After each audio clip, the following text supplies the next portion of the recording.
Bonjour à toutes et à tous, c'est Ama, j'espère que vous allez bien. On se retrouve pour une nouvelle vidéo, on parlera Bitcoin. Aujourd'hui, on parlera de WAN, de RTM, également de Polygon Matic.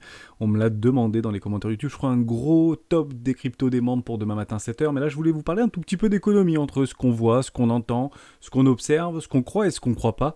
Pourquoi pas revenir un petit peu en arrière sur ces risques d'hyperinflation, voire de déflation qui pourraient arriver en fait suite à un choc, pourquoi pas sur les énergies fossiles, pourquoi pas sur une crise bancaire, pourquoi pas pour tout ça. Juste en fait échanger avec vous en une dizaine de minutes sur tout ce qui est de bon sens et ce qu'on a pu observer dans le passé et ce qu'on pourrait attendre de Bitcoin dans les mois à venir ou années à venir. On commence maintenant. Mais avant de commencer, je vous invite toujours à rejoindre le Discord des rois du marché. On est plus de 8000 aujourd'hui sur le Discord, à échanger, toujours avec bienveillance, plutôt sur de la stratégie, moyen, long terme, mais également un petit peu de trading pour ceux qui veulent s'y essayer. Je mets toujours en garde sur les personnes qui utilisent des leviers qui ne sont là que pour alimenter des poches de liquidité où les baleines se font un plaisir de venir vous liquider, notamment les échangeurs. Donc faites très attention avec des leviers. C'est un pari entre guillemets extrêmement risqué, bien évidemment. Vous y trouverez à l'intérieur plutôt une stratégie dans l'onglet documentation qui s'appelle la stratégie des 4 rocks que j'utilise depuis plusieurs années et qui m'offre d'excellents résultats sur le moyen long terme où il n'y a pas besoin d'utiliser des leviers pour pouvoir surperformer des marchés traditionnels. Vous pouvez l'utiliser, n'hésitez pas à vous en imprégner pour vous aussi trouver votre propre style d'investissement, que ce soit sur le court, moyen, long terme, puisqu'on utilise notamment des retracements de Fibonacci. Côté Bitcoin, j'aimerais qu'on fasse un tout petit tour par rapport à ce qui est en train de se passer. On est en train de cristalliser, on est sur des, entre guillemets, des anciens lows, on est en train de travailler sous les 0,50%. Est-ce qu'on reviendra sur les 0,618? On en a parlé tout au long de la semaine. Pour l'instant, on ne le sait pas. Néanmoins, ce que je voulais vraiment vous montrer, et ça a été partagé ce matin dans le Discord, je trouvais ça intéressant de vous en parler dans Analyse graphique. J'avais partagé en fait les clusters de liquidation, c'est très intéressant, vous les retrouverez juste ici. On a une grosse poche de liquidité aux alentours des 42 500 $. Bien évidemment, je doute qu'on ne vienne pas les chercher. De là à dire, on ira d'abord chercher les clusters de liquidation de short actuellement sur des vendeurs à découvert avant d'aller chercher potentiellement des retracements, des capitulations très profondes aux alentours des 36 000 $, 35 000 $. On ne sait pas. En réalité, on n'en a pas la moindre idée. Néanmoins, je reste sur ma petite target d'ici demain, pour le coup, 44 000 $. Pourquoi ? Parce qu'on a remis en place les options. On a regardé exactement au niveau des options. Donc aujourd'hui, on est le 13 avril. Si je remonte tout en haut, pour le 13 avril, on avait un max pen price à 40 000 $. Il y avait très peu d'open interest. Bizarrement, on clôture à 40 000 $. On continue pour le 15 avril. Donc ce sera demain 44 000 $. Donc je ne suis pas, entre guillemets, complètement inquiet actuellement par rapport à cette cristallisation. Et je peux targeter assez facilement parce que ça a tendance à bien se répercuter tout au long du mois au niveau de ces max price sans pour autant avoir une décision très franche du marché. Mais actuellement, 44 000 $ me semble parfaitement réaliste sur un futur short squeeze par rapport au cluster de Kingfisher qu'on a vu juste avant. On peut continuer par rapport au max price du 29 avril, on retrouverait sur les 42 000 $. Et si on vient ici sur le 24 juin, donc fin du trimestre, ce serait 40 000 $. Donc pour être tout à fait honnête avec vous, est-ce qu'on va enfin trouver ce fameux halt saison tant attendu et tant désiré malgré en fait avoir vu des magnifiques W weekly se positionner sur un très grand nombre de nos cryptoactifs préférés, notamment sur Bitcoin, comme sur Ethereum. La question reste ouverte, bien évidemment. Ce sont bien sûr des structures qui sont extrêmement puissantes, qui tendent à poser des bottoms de marché, entre guillemets, long terme. On verra si oui ou non, celui-ci sera, pourquoi pas, cassé dans les prochains jours, prochaines semaines, ce dont je doute très fortement. Pourquoi ? Parce que je reste totalement haussier d'un point de vue probabilité. Donc ça, c'était la première chose. J'aimerais qu'on revienne un petit peu par rapport à un historique. Je suis tombé sur le site d'Olivier Berrouillet sur lescris.fr qu'il avait créé. Je ne sais pas s'il l'alimente encore beaucoup. Je ne sais pas, mais c'était beaucoup la mode dans les années 2012, 2013, 2014, 2015 peut-être pour ceux qui y étaient déjà, où il y avait Olivier Delamarche qui passait souvent sur BFM TV ou encore Olivier Berrouillet qui faisait beaucoup d'audience sur les chaînes un petit peu télévisées ou d'information. Parce qu'en fait, on parlait de plus en plus de la bulle, on parlait de plus en plus du crack, pire que 1929 qui devait arriver. Bon, on l'attend et j'ai pas mal de commentaires dans ce sens-là par rapport à une reprise de l'inflation qui a été vue hier à 8,5% au niveau des États-Unis. Donc on est en train de remettre en place cette machine, entre guillemets, de crack sans précédent. Mais en réalité, de mon point de vue et vraiment de bon sens, c'est pas l'inflation en fait moi qui me fait peur, c'est plutôt la dépression ou les récessions qui me font peur. Et en fait, je vais vous le montrer comme un petit peu un ping-pong à regarder ce qui s'était passé lors du choc pétrolier par rapport à 1946 sur la fin du contrôle des prix et on peut reprendre 73 par rapport aux accords de Bretton Woods où le dollar n'était plus adossé à l'or par exemple. On peut revenir Seconde Guerre mondiale, Première Guerre mondiale sur des gros pics d'inflation où en fait les États ont toujours été là pour pouvoir envoyer la planche à billets, entre guillemets, pour pouvoir calmer les économies et calmer les marchés financiers, bien évidemment, et ça a toujours bien marché. Et on reviendra sur ce qui nous intéresse le plus, sur 1929, cette fameuse grande dépression, où il y a eu une très forte récession, hausse du chômage, 25% aux États-Unis, etc., sans précédent. Or, c'est pas vraiment ce qu'on est en train de nous dire actuellement, puisque l'économie serait prête à encaisser cette inflation-là, vis-à-vis de l'emploi, qui continue à grossir, entre guillemets, par rapport aux États-Unis. Est-ce que les chiffres sont bons? Est-ce que les chiffres sont pas bons? C'est pas grave. C'est pas ça, en fait, qui nous intéresse, puisque, indirectement, si c'est dit, ce sera compris comme ça par le marché, et ce qu'on veut, c'est que le marché comprenne comme ils ont été dit. Il ne faut pas forcément aller chercher la petite bête pour dire non, c'est pas 8,5% d'inflation, c'est 12,7%. En réalité, on s'en fiche un peu. Et puis même si l'emploi aujourd'hui aux États-Unis, on sait que c'est pipoté, on sait que c'est pas 5 ou 6%, on sait que c'est plus près des 11-12% aujourd'hui,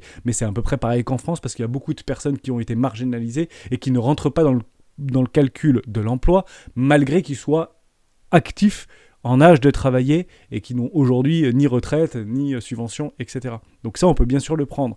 Mais vous avez deux calculs, entre guillemets, à prendre si vous le souhaitez. Soit vous prenez les vrais chiffres, entre guillemets, qui sont donnés par nos États et par les organisations représentatives, soit vous prenez des chiffres un petit peu biaisés, mais vous allez voir en fait qu'au niveau des écarts, c'est toujours les mêmes depuis les 50 dernières années. Même si la méthode de calcul change, rajoutez 3-4%, mais en réalité, si vous revenez 20 ans en arrière, vous rajouterez ces mêmes 3-4%. Vous voyez ce que je veux dire? Donc, on va plutôt regarder les chiffres qu'on a nous sous les yeux, et puis on va essayer de les traduire par rapport à ce qui s'était passé dans le passé, et c'est ça qui nous intéresse. On revient par rapport à ce fameux choc pétrolier de 1980, à peu près 1979, 80, 82, et par rapport à l'indice du Dow Jones, l'indice industriel. Donc on va aller un petit peu voir ce qui s'était passé, je reste en mensuel, et on va revenir dans les années 80, on y va. Juste ici, qu'est-ce qui s'est passé sur le Dow Jones? En réalité, pas grand-chose. Forte inflation, pour le coup, on a un petit peu retracé, on est dans un énorme range, vous savez, ce fameux énorme range des années 70 qui a duré plus de 15 ans, ou quasiment 15 ans. Bon, on le sort par le haut, formidable, les États ont bien réagi, l'économie s'est remise en route, etc. On n'a pas eu une capitulation, on n'a pas fait moins 70%. C'est intéressant de le dire et c'est intéressant de le voir. On revient un petit peu en arrière, en 1946, fin du contrôle des prix, Deuxième Guerre mondiale, forte inflation, plus de 10%. On peut imaginer que c'est probablement le même taux qu'on va avoir, entre 8 et 11%, je pense, aux États-Unis d'ici la fin de l'année. Pourquoi pas? On ne sait pas, même si on nous répète que c'est de courte durée. Mais reprenons ça et on va regarder ce qui s'était passé sur le Dow Jones en 1946. Allons-y. De façon très bête et disciplinée, finalement. On regarde, on y revient ensemble. Hop, j'ai fait une petite rayure. Et puis on va regarder ça. On est arrivé sur un pic, mai de 1946. On a fait un petit retracement. Combien? Fort? Moins 20? Moins 25%? Bon, on est loin des moins 70%, il y a eu un retracement, une recourcilisation. Derrière, vous avez un V-bottom, les V-bottom sont bien être retestés, des structures dans des structures, W mensuel confirmé, on va chercher les précédents lots sans pour autant remettre la dynamique interne. Regardez ça, c'est ping-pingé, ça repart très fort. Aïe, c'est bizarre, hein? Peut-être Bitcoin ici, 33 000 $, ou Bitcoin 29 000 $ pour repartir to the moon, qui sait? On ne sait pas de quoi est fait l'avenir. Mais en tout cas, ça n'a pas été le crack de 1929, actuellement sur une forte inflation d'après-guerre. Ça, c'était super intéressant. Maintenant, on continue, et on va regarder cette fameuse Grande Dépression. Oh, intéressant, 1929-1933. En fait, avant une forte inflation, sur la Première Guerre mondiale, plus de 15%, on s'est retrouvé dans une forte dépression. Et c'est là, en fait, que les marchés ont eu peur. Parce que si on revient en 1929, là, on a fortement dérouillé. Là, on les a pris, nos moins 80% ou nos moins 90% sur le Dow Jones. C'était la fin du monde. Augmentation du chômage, les entreprises faillites successives, des faillites d'entreprises de façon successive, etc. On l'attendait d'ailleurs par rapport en France sur des grosses faillites en 2022, fin 2021, début 2022.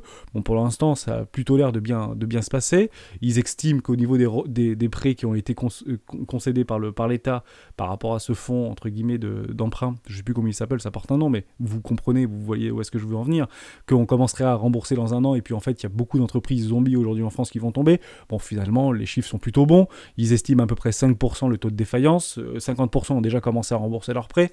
Bon, ça... C'est positif, Alors, c'est toujours pareil, entre est-ce qu'on agit en fonction de ce que l'on croit, par rapport à nos convictions, par rapport à nos interprétations, par rapport à notre expérience, ou est-ce que c'est en fonction de ce que l'on voit. Ce qu'on voit, c'est que les gens commencent à payer leur crédit, les entreprises n'ont pas toutes fait faillite, même si je le sais, et vous avez raison, il y a beaucoup de faillites d'entreprises, plus que l'année dernière, c'est normal, elles étaient sous morphine de liquidité financière. Donc c'était difficile de déposer le bilan l'année dernière pendant le confinement, puisque même les restaurants qui avaient pu faire chiffre d'affaires pendant les 6 derniers mois ont été en fait complètement rincés par l'État par rapport à des bilans de N-1. Alors, il y a toujours des exceptions. Ceux qui avaient créé leur entreprise un an avant ou un an après n'ont pas eu les aides, etc.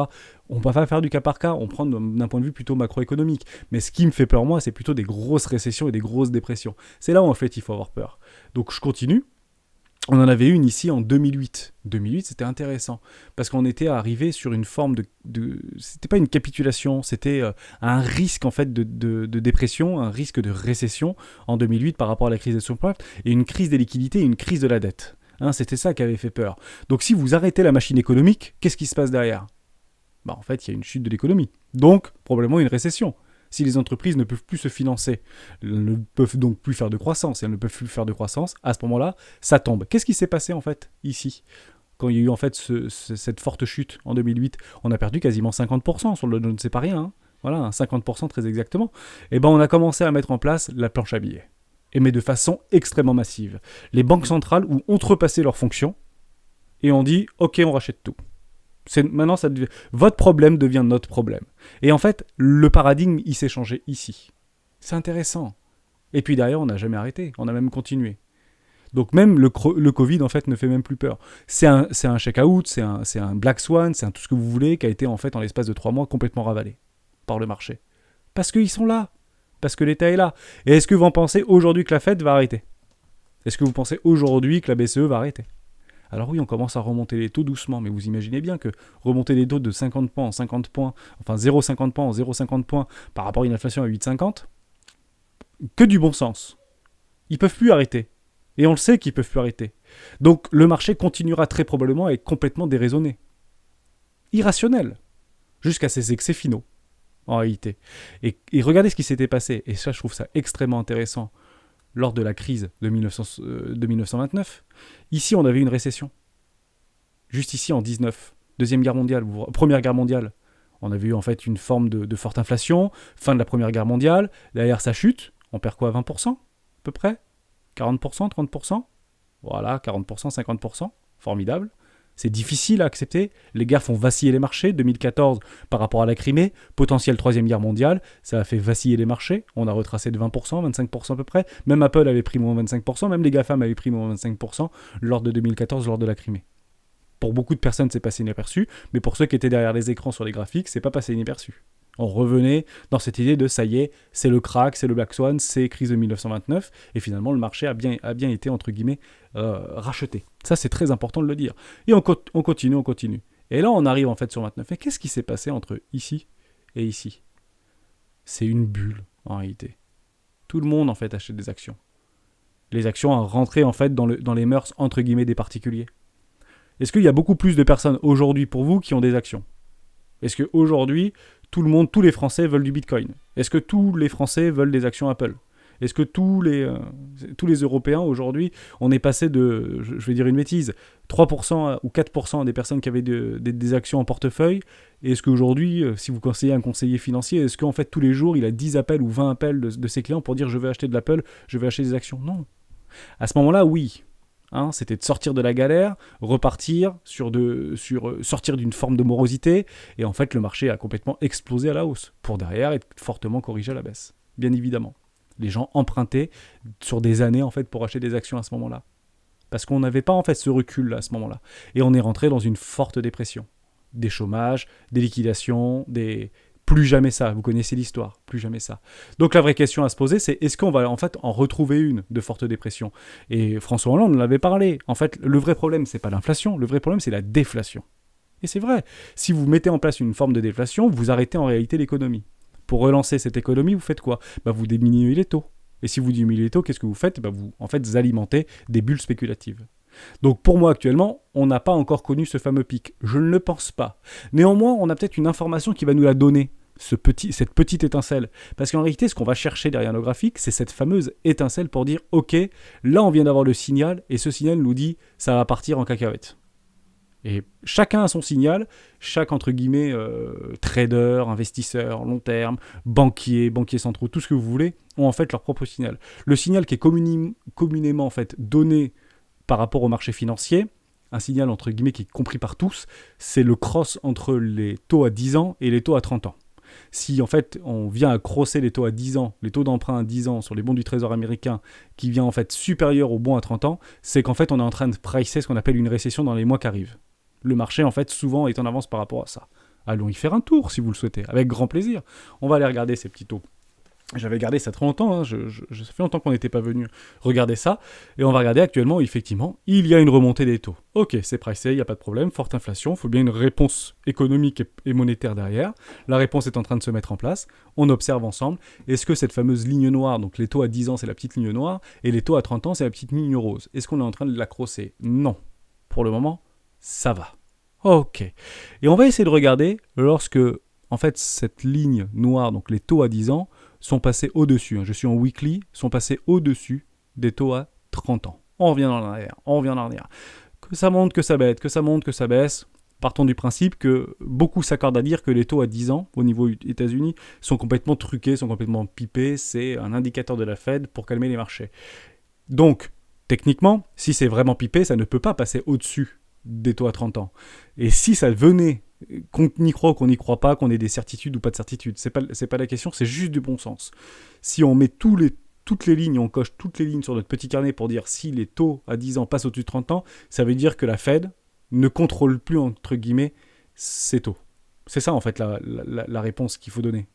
C'est si ça passe au-dessus, c'est qu'ils savent plus quoi faire. C'est qu'ils ont perdu en réalité, et le marché sanctionne très fort. On va le voir ensemble, et généralement, le marché sanctionne très fort. La dernière fois qu'on a eu ce fameux petit suite flippening, c'était juste là, en 2008. On a commencé à le taguer, juste là, on a commencé aussi à le monter, le taguer. Ici, ça l'a touché, on est quasiment venu au-dessus, et là, en fait, on l'a eu au-dessus. C'était en 2006. Intéressant, hein? Derrière, on l'a revenu, ok, pas de problème, mais techniquement, là, c'était pas bon. 2006, 2016 jusqu'à 2008, c'était pas bon. Derrière, crise de 2008. On nettoie tout. Crise des liquidités, crise de la dette, crise de tout ce que vous voulez. Et si on ne l'avait pas laissé faire, il serait probablement parti très très fort, notre taux à 10 ans. Qui est bien plus haut à l'époque qu'aujourd'hui. Hein. Ne nous y trompons pas. Mais vous voyez un petit peu comment en fait ces indicateurs-là nous donnent un signal pour dire là c'est pas bon. Quand ça commence à se coller comme ça, c'est pas bon. Quand c'est complètement décorrélé, quand ça. Un petit peu comme un ballet en fait, c'est un peu une danse. Derrière, là, ça commence à craquer un peu. Là. Voilà, mars 2006, 2007, 2008, et la crise des subprimes 2008 qui, en fait, fait tomber le château de cartes. Et tout se casse la tronche. Il n'y a pas un truc qui va se sauver. Tout se pète la tronche lors, en fait, de ces mouvements en fait, de peur extrême qu'il y a sur les marchés financiers, qui sont bien évidemment bien rachetés, parce que à ce moment-là, hormis Lehman Brothers, par rapport à Barack Obama qui n'avait pas sauvé cette banque systémique au niveau des États-Unis, pour montrer l'exemple, bien d'autres les ont sauvés. Nicolas Sarkozy a sauvé la Société Générale et a sauvé beaucoup de banques systémiques européennes, dont la Société Générale et dont d'autres bien évidemment, pour ceux qui y étaient, s'en rappellent très tardement, mais on avait sorti le carnet de chèques, soyez-en sûrs. Et c'est très probable qu'on refasse exactement la même chose, jusqu'à ce qu'on retrouve probablement une crise de la dette mondiale. Et c'est plutôt ça qu'il faudra éventuellement pricer. C'est arrivé aussi en l'an 2000. Boum! Les marchés ont complètement switché. Juste ici, vous voyez que le taux à 10 ans est passé au-dessus du taux à 30 ans. C'était beaucoup plus haut encore que 2008, en 2000. Et là, en fait, on vient d'avoir le signal pour dire rac.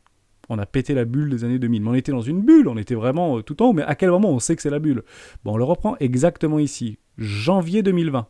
On regarde sur notre petit indicateur, c'était quoi janvier 2020? On va revenir sur le S&P. Je vous l'ai noté, 3 janvier 2020. Intéressant quand même l'histoire. Hein. Je suis en mensuel. Regardez ça. Hein. Janvier 2020, c'est là. Petit excès final, M-top en mensuel. Derrière, le crack. On dégonflait la bulle. Et ça a duré 2 ans de bear market sur le S&P 500. Mais on a eu une forme de signal ici. Pareil en 2008. On a une structure, on fait le pullback. Le petit flippening, le petit cross entre taux à 10 ans, taux à 30 ans. Derrière, c'est le crack. Intéressant cette histoire. On revient en arrière encore. Jusqu'où on peut aller? Juste une petite mécanique. On remonte. On l'avait ici très probablement en 87. chute du mur de Berlin un peu plus tard, pardon. Derrière, après, j'ai plus les informations sur mon graphique, mais c'était grosso modo une crise de 96 et la crise de 92 également qui était par là, je ne sais plus. Voilà, ici 94, 92, je ne sais plus. 87. On va regarder 87. Est-ce que je l'avais ici en 87? Oui, formidable. Ça a été là et on s'est pris un petit crack. Pas très méchant, mais un petit crack quand même qui a vite été racheté, moins 30%. Intéressant. Très intéressant cette histoire. Vous voyez un petit peu que ça peut être un indicateur. Si on commence à voir le taux à 10 ans se conforter au-dessus du taux à 30 ans, c'est qu'on price dans les mois à venir une forme de récession et pourquoi pas un crack, parce que les marchés financiers seront extrêmement fébriles. Et pour l'instant, on le voit, les marchés financiers sont extrêmement fébriles. On ne fait que le constater, bien évidemment. Ça, c'est super important. Je reviens par rapport à ça, et j'aimerais en fait vous montrer ce qui s'était passé, parce que ça, c'est très très important, et je finirai là-dessus cette parenthèse. C'était juste là, en 1980, où il y avait en fait des forts taux d'inflation, d'hyperinflation. Donc plus de 10% ici en 1940 et en 1910. On va juste revenir sur ce choc pétrolier où vous avez vu en fait plus de 10% d'inflation. Et vous allez vous dire, s'il y a une inflation à plus de 10%, qu'est-ce que j'achète? Peut-être du Bitcoin. Ouais, mais bon, en 1980, ça n'existait pas le Bitcoin. Peut-être du gold, pourquoi pas, comme réserve de valeur. Peut-être des bons du trésor, parce que comme ils vont remonter les taux, bon, on l'a vu en fait qu'à chaque fois, c'était pas forcément une remontée des taux, c'était une chute des taux, parce que tout le monde y passait, tout le monde se faisait exploser. Par contre, l'argent, il disparaît pas. L'argent, en fait, on le détruit que par le remboursement de l'emprunt. Sinon, l'argent ne fait que circuler. Donc, qu'est-ce qui s'est passé dans les années 80 ?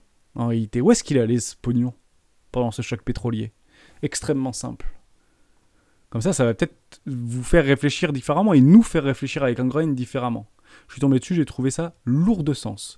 On va sur l'indice du dollar. Regardez ce qui s'était passé exactement dans les années 80 ou juste à la fin des années 70. Ici. Où est parti l'argent de cette hyperinflation ? Dans le dollar. Alors qu'on explique qu'on fait de la planche à billets aujourd'hui, pourquoi pas, mais quand les gens ont peur, on va là où en fait on est quasiment sûr de revoir notre argent parce qu'on ne parie jamais contre les Américains aujourd'hui, la première puissance mondiale. Donc dans des crises systémiques, où va l'argent ?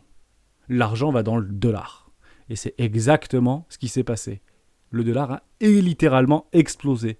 L'argent du monde, tout le monde voulait du dollar pour se protéger de l'hyperinflation, etc. Alors, est-ce que c'est un non-sens ? S'il y a de l'hyperinflation, pourquoi vous allez dans le dollar ? Ouais, mais tout le monde voulait du dollar parce qu'on ne savait pas quoi acheter en réalité. L'objectif, c'était pas d'acheter à ce moment-là, c'était tout vendre. Intéressant. 2000, pareil. Où est parti l'argent lors de la bulle de l'explosion de la bulle des dot-com ? Dans le dollar. Tout simplement. D'ailleurs, on refait la crise, 2008, dollar. Et maintenant, on se refait une nouvelle crise avec une probable, entre guillemets, hyperinflation. Peut-être dollar. Qui sait ? Personne ne sait. Néanmoins, j'aime bien regarder toujours ce que je le crois et non pas ce que je vois. Moi, je vois 3 choses. La première chose, c'est que je vois qu'actuellement, on est en train de travailler dans une zone de rechargement de vente long terme sur le dollar par rapport aux années 2000. Ça, c'est très intéressant. Ensuite, on avait fait ici, par rapport à nos précédents plus hauts, précédents plus bas, on était venu chercher nos 618. Alors, hop, je vais juste le retourner, comme ça on verra beaucoup mieux. Voilà. On est venu chercher le premier arrêt, on a tagué les 0,5. On parlait pas mal dans le Discord qu'au niveau des 0,5, c'était très utilisé dans les marchés traditionnels, mais je rappelle que ce n'est pas un retracement Fibonacci. Ça a bien été tamponné et derrière, continuation baissière. Ok. Donc, jusqu'ici, on a une espèce de trendline avec des creux, avec des sommets toujours plus bas que les suivants, toujours plus hauts que les suivants et des creux toujours plus hauts que les suivants. Ok. Donc pour moi, la tendance est baissière sur le dollar. Donc est-ce qu'en fait, éventuellement, on peut imaginer quelque chose comme ça ? Oui, on peut très bien imaginer quelque chose comme ça. Mais moi, j'imagine pas ça comme ça. Moi, j'imagine différemment cette fois-ci. Et vous allez me dire, c'est jamais différent. Ouais. Mais en réalité, si on sait plus quoi prendre réellement, et que finalement, on est en train de se gaver sur du Bitcoin, qui dit qu'en réalité, ce qui pourrait se passer sur une forme d'énorme inflation et déflation, en fait, la seule réserve réelle, ce serait pourquoi pas Bitcoin. Et c'est là, en fait, qu'il va montrer toute sa puissance, Bitcoin. C'est dans ces phases-là. C'est pas dans les phases d'hyperinflation. C'est juste un prétexte aujourd'hui l'hyperinflation parce qu'on le voit que ça n'a jamais, entre guillemets, fait fortement chuter les marchés.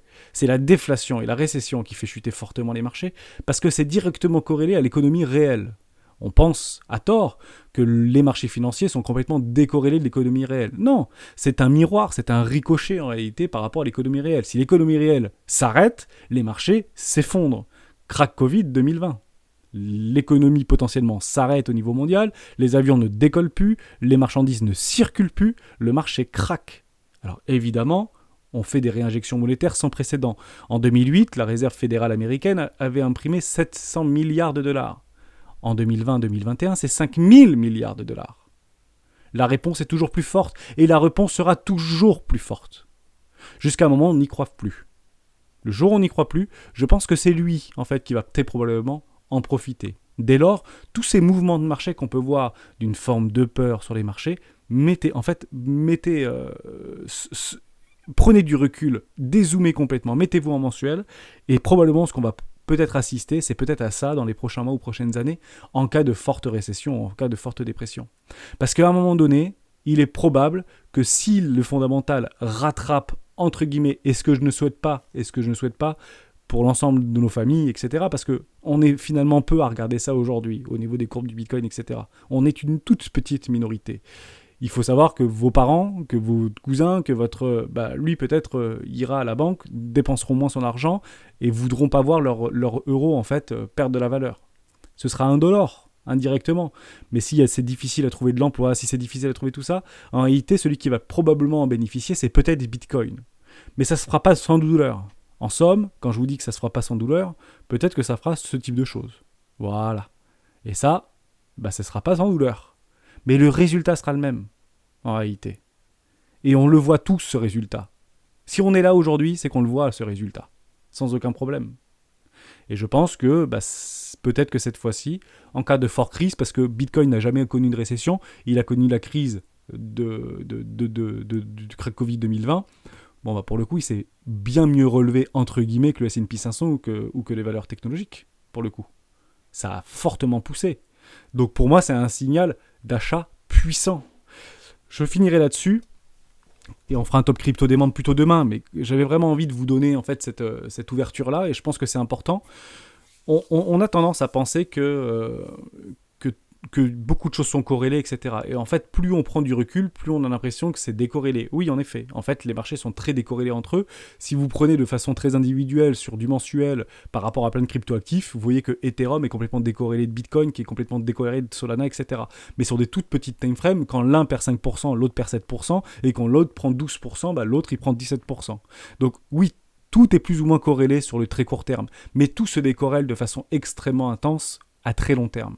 Ça, c'est super important. Je finirai sur une dernière chose, qui pour moi est aussi extrêmement importante. On a vu les taux, c'était très intéressant. J'aimerais vous montrer ceci. Je ne sais plus où est-ce que j'avais mis ça, mais je trouvais ça très intéressant. On va juste revenir sur l'USDT dominance. On y va.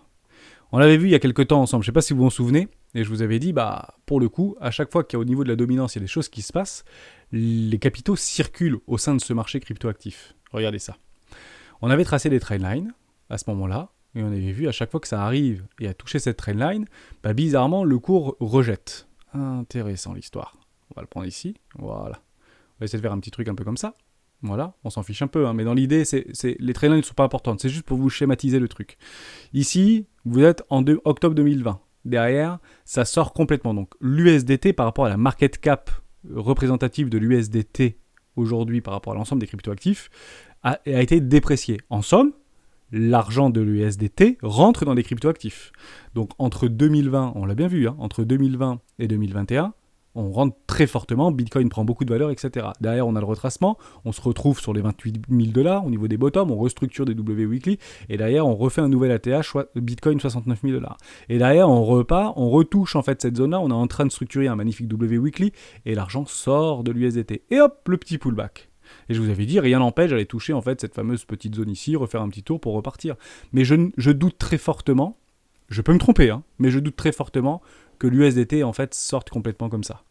Alors c'est pas impossible, et là vous retrouvez bien évidemment un Bitcoin à 25 000 $, mais j'en doute très fortement, parce qu'on est en train de positionner des espèces de cycles actuellement en fait sur l'USDT. Et j'ai trouvé ça très intéressant de vous en parler, et ça commence en fait à être de plus en plus vérifié et véritable. Voilà ce que je voulais vous montrer. Derrière, est-ce qu'on peut revenir ici, taper en fait cette borne haute pour pouvoir repartir et structurer un magnifique M-top sur, entre guillemets, la dominance de l'USDT? C'est pas complètement impossible, bien évidemment. Est-ce qu'on peut faire un nouveau plus haut? Également. Est-ce qu'on peut retrouver en bas de range chez Bitcoin? Oui, mais l'argent ne sort pas du marché. C'est ça, en fait, la réponse qu'il faut donner par rapport à ce qui est en train de se passer actuellement. Par rapport à tous ces W-Weekly. L'argent ne sort pas du marché. L'argent va dans les stablecoins. Par peur, pour se protéger, pour se couvrir, etc. Mais il ne sort pas du marché. Ce ne sont pas des baleines qui prennent leur argent pour partir. C'est faux. Ils font juste naviguer les capitaux. Pourquoi faire? Créer du rendement. Acheter le moins cher possible pour revendre le plus cher possible. Et là, actuellement, on a réintégré le range, c'est pas très bullish, on l'entend.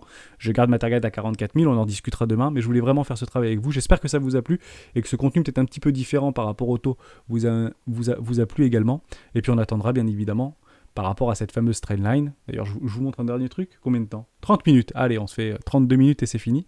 Regardez, je prends en fait cette trendline par rapport au 87, juste ici. On voit que là, en 99, bulle des 2000, on passe au-dessus et on repasse en dessous. Intéressant. Je déplace encore mon curseur. On passe au-dessus, on passe en dessous. Derrière, on repasse au-dessus et on repasse en dessous. Intéressant. Je redéplace mon curseur. Ici, je passe au-dessus, je repasse en dessous. Ici, je redéplace mon curseur.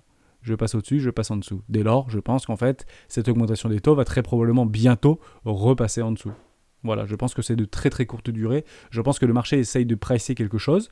Donc c'est très bien, il le fait de façon extrêmement bien, pour le coup. Ça fait peur à beaucoup de personnes.